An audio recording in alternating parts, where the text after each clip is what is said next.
Perfect.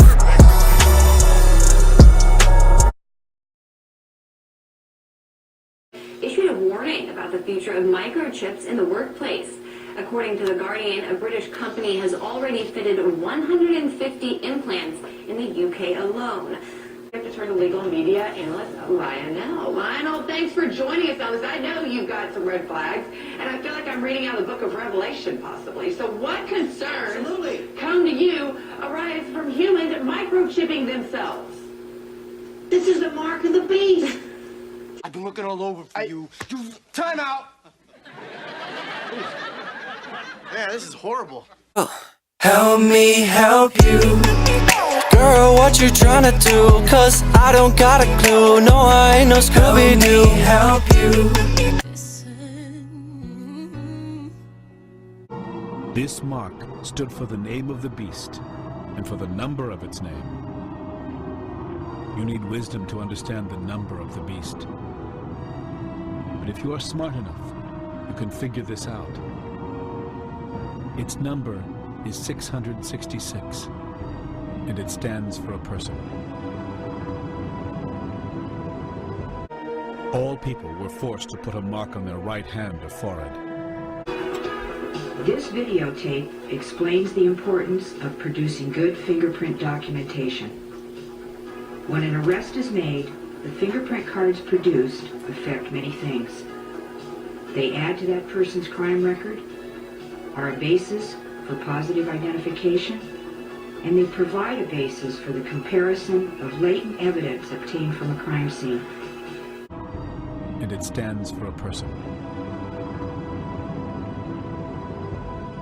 The practitioner must take the prints carefully for each finger. The utmost detail must be able to be seen for the optimum identification. And it stands for a person.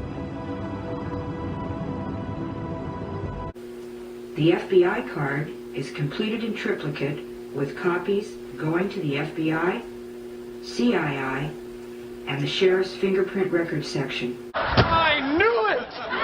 Don't you feel any better? This is all your fault. What is it?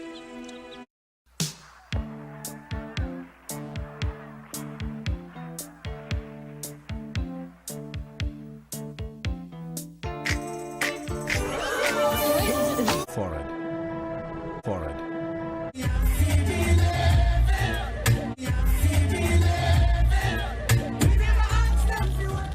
If you joined the crowd at Notting Hill Carnival this bank holiday weekend, you could be scanned, identified and tracked in real time, thanks to facial recognition. Sky News has learned that more than 20 million facial images are now held by the police, which could correspond to nearly a third of the UK population. Been talking about it for years, and starting today, people can finally get Real ID compliant Minnesota licenses. Carol 11's Gordon Severson shows us what you need to know.